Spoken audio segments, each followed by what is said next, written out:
This is great fun. Let's talk about God endorsing Donald Trump. Joining me now is Ralph Reed from the Faith and Freedom Coalition, who has a direct line to the good Lord.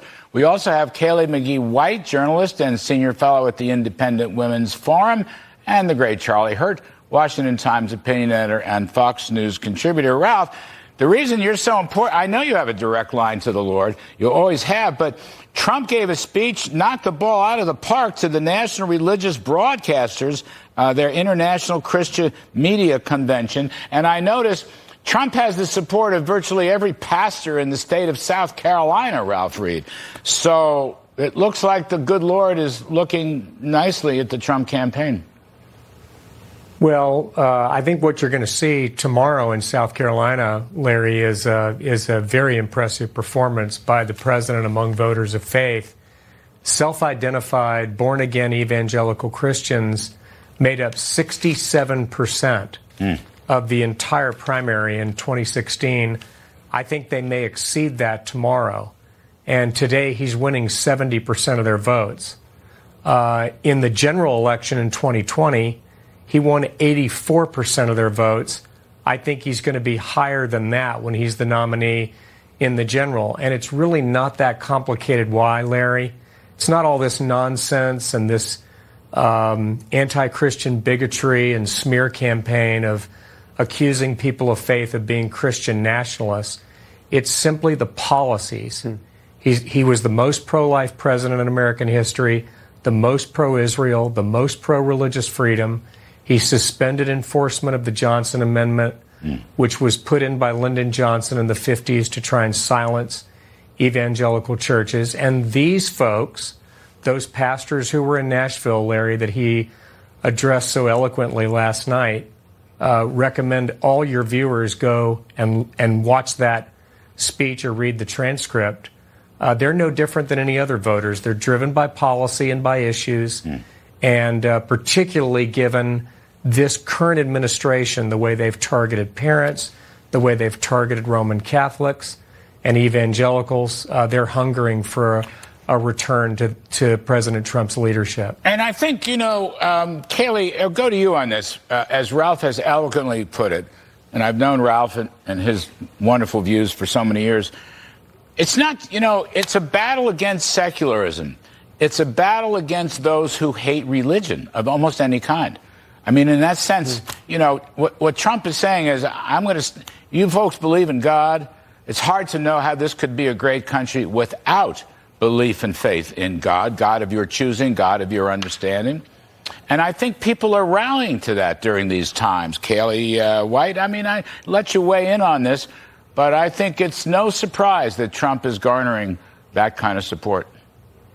Right, not at all. And this is an important issue to me. I grew up as a pastor's daughter. My faith is still very important to me. And I'm not naive enough to believe that Trump is some great spiritual leader personally. But on a daily basis, despite his many flaws, he shows more understanding and respect for Christians and their faith than the vast majority of the left, which seems to think that any expression of faith in the public square is fascism. Indeed, they've said exactly that. And during his speech last night, one of the points that Trump made was, again, this comparison that you're talking about is that it is a choice between the faith and the secularism of the left. And he's not exaggerating when he explains the threats that Christians are now facing in this country. As Ralph touched on, these are the same people who have relentlessly attacked a Christian baker in Colorado to try and get him to violate his convictions. The same people behind an FBI memo smearing traditional Catholics as potential domestic terrorists. The same people who would love to make it impossible for Christians to adopt because of their beliefs about sex and gender. So this November, as a Christian, there really is no choice at all for me. Or if there is one, it's a very simple one. Charlie, Declaration of Independence, our rights are derived from a natural order, from our Creator. It doesn't say our rights are derived from the democratically elected state court or school board. It says our rights come from God, and that the government's supposed to work for us. It's a fairly simple concept, but the battle now over that simple concept has been joined. It's a royal battle, Charlie. And I think Donald Trump that's why he's gotten so much support from the evangelicals and other faith-based groups. Yeah, I think you're exactly right. And of course, nobody misunderstands the whole concept of deriving our rights from God more than the modern mainstream press in America. They have no concept of it. They assume that all of our rights come from the government or elected leaders. And, Ralph can correct me if I'm wrong about this, but I think that, throughout human history, there has never been a greater force for religious liberty than the United States of America. And a lot of Americans are looking around at our country today, and they're seeing what's going on in our country today, much of it being done by elected political leaders, particularly on the Democrat Party, trying to destroy the country and trying to destroy our religious liberties.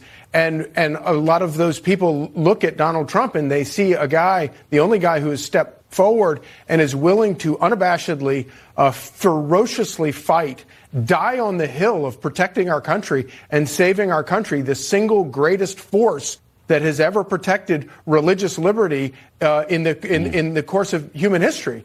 And so because of that, and of course they happen to have read the Old Testament, so they also know that the Lord works through some very strange characters, some people that you might not expect to be people that God works through, and they're very comfortable with a guy like Donald Trump, no matter how much he may or may not personally be, this pure as the driven snow. I can tell you, just speaking personally, this is like a confessional today, but I like that. God has done for me what I could never do for myself.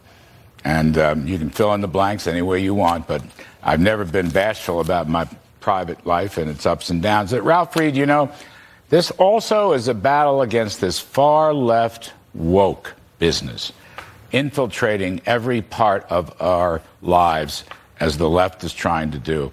And I think the faith-based community sees a champion in Trump against woke. I don't think there's any question about it. And whether you're talking about the rights of parents to be involved in the education of their children, whether you're talking about the rights of the faith community to be involved in compassionate works without being discriminated against by government agencies, whether you're talking about the First Amendment rights of believers, this is all under assault. And there's a reason, Larry, why it's the First Amendment. It's the reason why it was the First Amendment. Because those of us who understand freedom and liberty, as our founders did, understand that liberty is indivisible. If you can restrict and harass and intimidate and silence people based on their faith, then you can also infringe on other liberties as well, including in the economy and in the marketplace. Yes, you won't see a nation that respects religious faith that is socialist or communist in its economic policies. Right, and its very basis. You're exactly right. Ralph Reed, thank you. Charlie Hurd, Kaylee McGee-White. Wish we had more time, always do. Anyway, folks.